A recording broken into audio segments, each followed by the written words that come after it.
Hey, it's Zach Gill. How are you, Zach? I'm good. How are you? I'm well. Curious, when an artist makes a solo record, a lot of times they come back and say, well, it's not exactly solo. I had all this help and everything. So I was sort of curious, like, Sure. how much of this is solo for you? You mean like literally all by myself? Sure. I mean, I'm guessing you wrote all of the songs unless you did any co-writing, but No. Yeah, I did write all the songs. Well, part of the process for me, because my other band, ALO, I've been in that band since I was 12. wow. Yeah.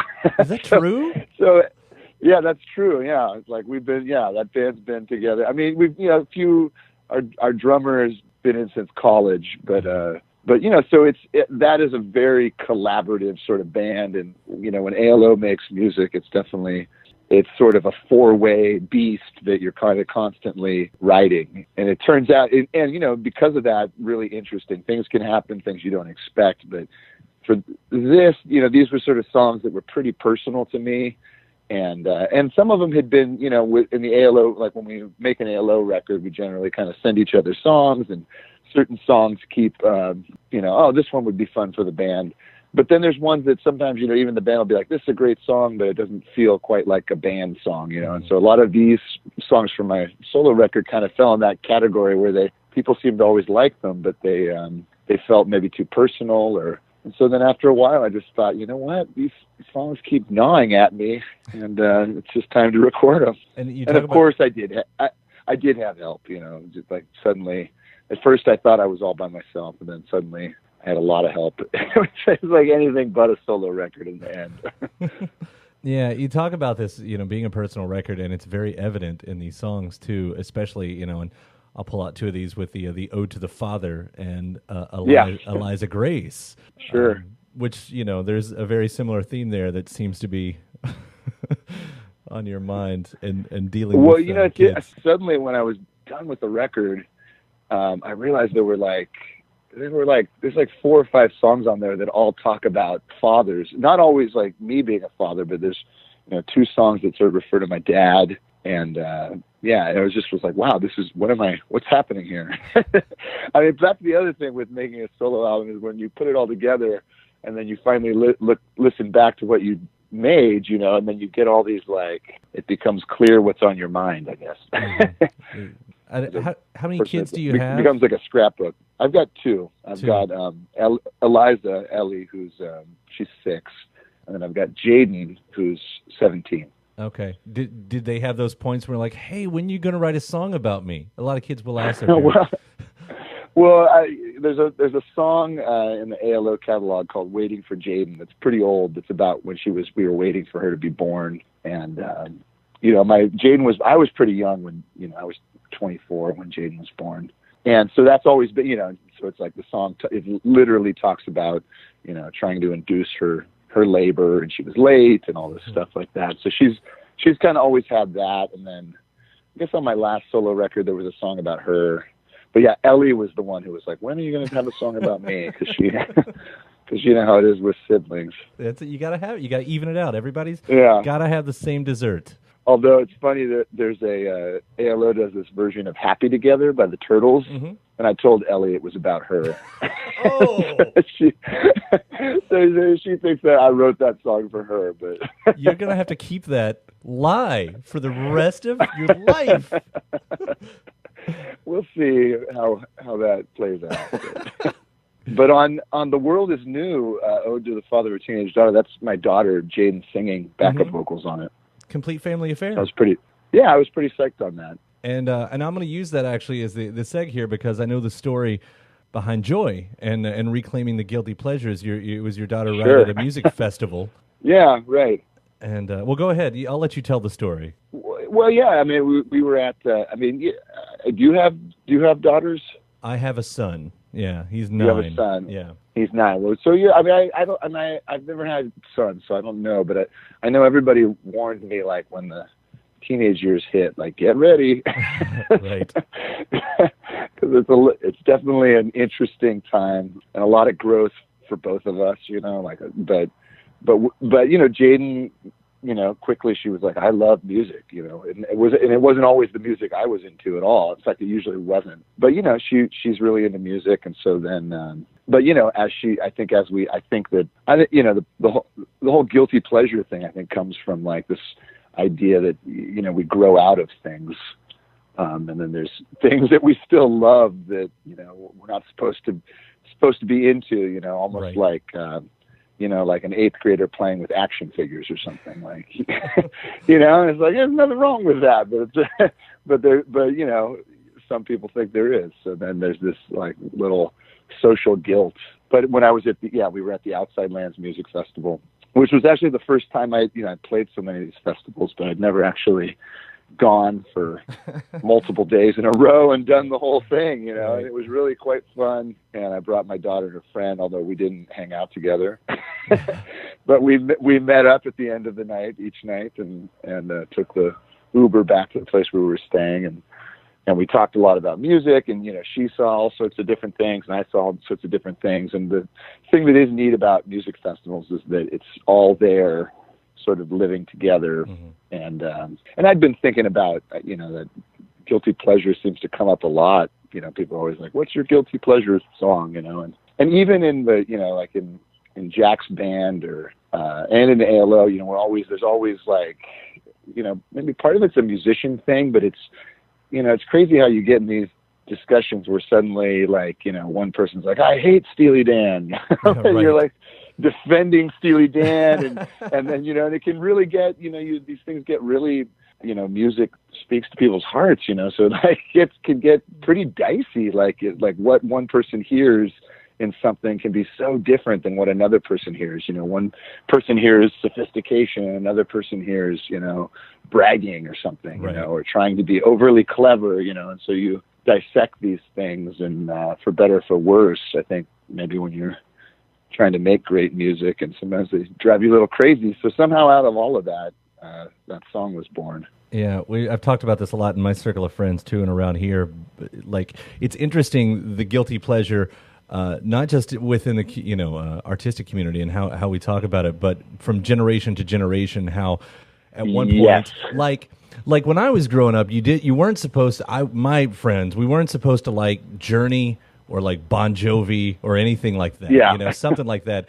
And I noticed that now I'm 35, and you have these folks who are 25 and 20, and Journey and Bon Jovi is like the greatest thing ever to them. And I know. and it's like, wait a second, no, you can't. And then I'll go back and like, and my kid, he puts on, We Built This City by Jefferson Star or by Starship. Yeah. And I'm like, you know what? No, it's actually a pretty great song. You're right.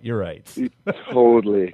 It's weird how the zeitgeist, like the moment of time, it's like something like grunge comes out, and then like you can't like things that seem soft after that, or it's like all these societal expectations. I mean, it's pretty trippy, really. Like, and then yeah, exactly that. Have you seen that movie? I think it's While We're Young with Ben Stiller. Oh, yeah. And I always think about that, how there's like a thing where, because he's kind of hanging out with people like a generation below him, and they're sort of, and it's like there's some kind of, they've named their band after this commercial that they've never even seen, but they think it's a funny name. And like Ben Stiller's like, oh, that's mine. That was from when I was a kid. You can't take that and just claim it as your own. Right. But it is like the older generation discards it as, not being worthy. And then the younger generation seems to have some instinct for finding those little gems and reclaiming them. The romance of the past that was before you on top of all of that. Yeah, totally. Without any of the actual perspective of being there, Which I think that is a lot of it, though, is the romance of it. Oh, sure. You're right. I was thinking furthermore, and aside from that point, I guess, when I was reading one of the interviews of you talking about this, you mentioned, this song gets thrown in with guilty pleasures a lot, but one of the first songs you ever fell for was Kenny Rogers' The Gambler, which happened to be I love that song. My first 45. That was the first 45 Oh, I ever really? got as a kid. Yeah, so God, I love that song. Cross-generational, you can still make those ties, though. It's well, you wonder. I mean, it's interesting, like quality through the ages, and like especially with rock because it's so subjective and it changes, you know, and like there's like the quality of punk rock versus prog rock, you know, and you know, they're like so like night and day, but yet there's like great stuff in each genre, you know. Yeah. And then one can't see. I was listening. I did an interview with JY from Styx the other day, of all bands. It was just a complete out of nowhere thing. And as I'm researching this, I'm going, man, that band had just as much punk as they did prog in it. But at the time, you could not have said that. You could not have said that. Right. Well, you know, that's weird too. Like the tribalism of this stuff. You know, like because like I was a kid who like And I never encountered it because like my first band was ALO and we kind of all grew up together, but we all, you know, all our parents were like, yeah, you guys should play music. They were kind of like older baby boomers and they loved music and they thought, you know, let's get our kids playing music. That'd be great. You know? And so we like were, you know, a band at 12 and then we took high school jazz band and we took all the classes to sort of that, you know, you could, and it was an encouraged thing. Like if you're going to play music, learn about music. But I didn't realize, you know, recently, like I realized I kind of missed punk rock. Like I didn't have anybody to kind of show me stuff. And like, I didn't really get it till a couple of years ago when I guess it was 10 years ago when I joined Jack's band. And like Jack did not play in the high school jazz band. He was like all about Fugazi and like Minor Threat and it was like, and suddenly he's like playing me stuff that like he hadn't listened to in 20 years, but it was like, this is what I loved when I was a kid, you know? And I was like, wow, it's so different, the two worlds, you know? Right. Like, and especially when you're introduced to a genre, like even after its time, like I know that person who's showing it to you is like, understands that you don't feel it like they do because it was such a time and place thing on top of it. You know, you almost have to take the face value of how good the song is. But then, you start to realize it's all like, you know, it's all just sort of, you know, like it just. Have you watched that Stooges documentary on Amazon? No, I haven't seen that yet. It's in the queue. I didn't really know anything about Iggy Pop and the Stooges. It's just another one of those things that sort of fell out of my. And I was so amazed to see how much it just kind of came out of '60s psychedelia, which isn't what I thought, you know. And then all these it was like, you know, tribal and blues and '60s psychedelia mixed with like super high conceptual art, like John Cage.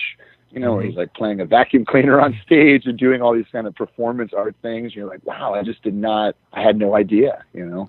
And I'm a firm believer that it's all pop. Everything is a pop song. You know, it's all pop. Whether it's Beatles, you know, 9 Inch Nails are pop songs. Sex Pistols are pop songs. And it's just the clothes. It's the clothes that make the genre at the end of the day.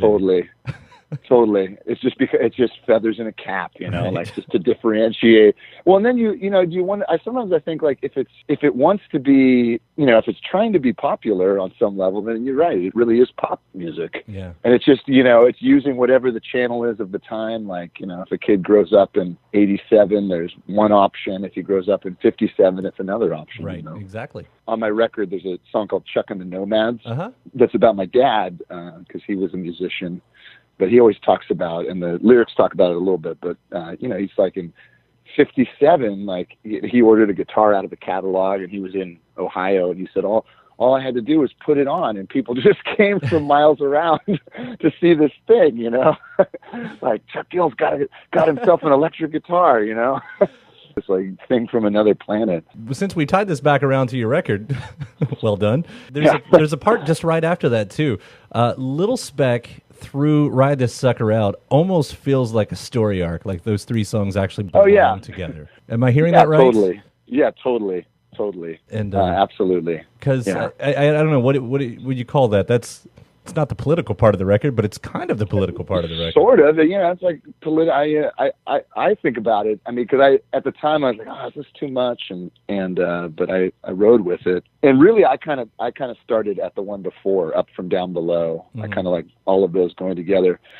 And the reason I thought that was because, well, it's like part of them, they all deal with things that I was unclear about, that I was trying to figure out, like where they were like opposing. You know, I mean, it's most prominent on Little Speck, but it's like opposing thoughts that you're trying to be like, how, you know, and that one was prompted by like right before the election, you know, and I was it was a heated time, I think, for no matter where you were in America and no matter what you thought, you know, there was just all this crazy intensity of stuff coming out. And my dad and I got in this big fight about something sort of about politics and about the nature of the world, but it was really intense, you know, and we don't fight like that anymore. And suddenly we were both like yelling at each other, and we couldn't even go in the house. And my mom was like, "You guys have to stop," you know, and it was sort of born out of that song. But you know, there wasn't a clear, you know, what became clear is that, like, you know, we're all experiencing these things, and there's not necessarily clear answers, you know, in the outer world. You know, you're like, what, you can't just fix it by moving this piece over here, you know. And so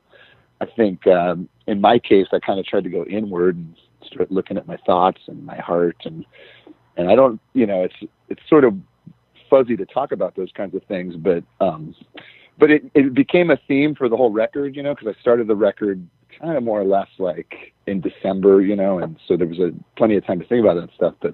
But I kept thinking about, there's another song like earlier in the album called Alchemy, and that song just sort of appeared, and I was like, what is you know, why am I singing about alchemy? And I'm sort of like looking it up, and I was like, oh, you know, there's the you know, the turning lead to gold, but then there's this whole like school of philosophers who, the idea that you could take one thing and turn it into something else, you know, that you could start with one substance and through sort of manipulation of its molecules or whatever, you could end up with this other substance. And then there's like the whole school of people who were like, oh, the whole thing was like Carl Jung, you know, thinks the alchemists were always speaking in metaphor.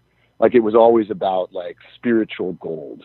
It wasn't about like, it was, you know, it was about how to control your thoughts and like shift your thinking and stuff like that. So anyway, a lot of these songs sort of on that second part of the record fall into that world where it's like there's the up from down below. Like my wife came back from this.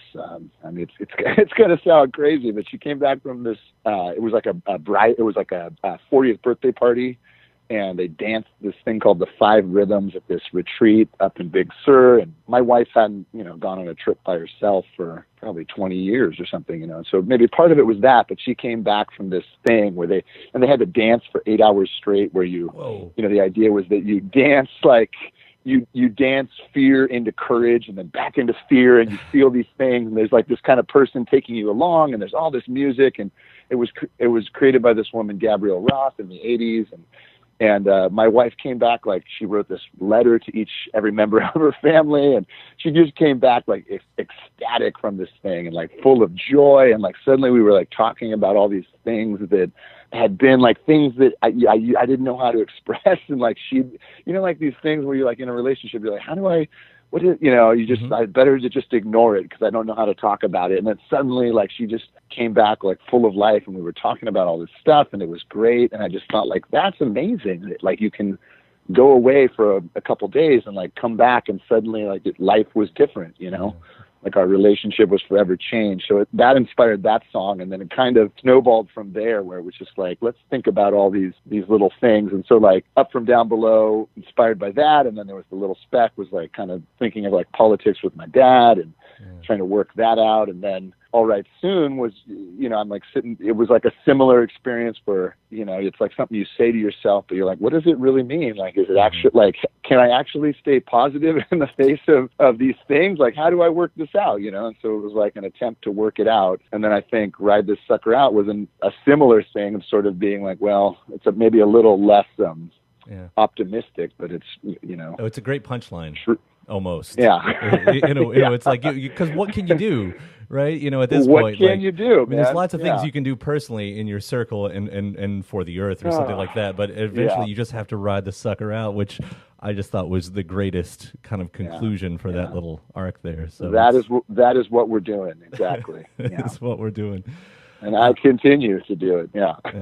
Well, it's made for a great record. I really do love this. Life in the Multiverse. I know you're gonna have a busy summer, doing kind of I don't know, both things, right? Yeah. Yeah. With this and Jack, and I don't know, is ALO doing dates too? Or are you guys actually on break right now? It is all sort of interspersed. Wow. So it's a lot of and so far I went through the first leg of it, and you know, I think it was good. Yeah. It was like the Jack stuff was good. I did Jack stuff, solo stuff, little ALO, little back to solo, back to Jack, and at first it was a little discombobulating, but now I think I got a little flow with it, you know. All the songs that you can remember at, you know, at a snap of a finger, yet the person who just introduced himself to you, you have to turn to your spouse and say, no, what was their name? Exactly. It's amazing. I'm impressed. I'm very impressed. Yeah, thank you. Thank you. Zach, it was great talking to you today. Thank you so much for this. Yeah, thanks for taking the time. I really appreciate it. Yeah, hopefully I'll be able to catch one of these shows and some version of you this year. Yes, I hope so. All right, man. Take care. Okay. Bye, Kyle. All Thanks. right, bye.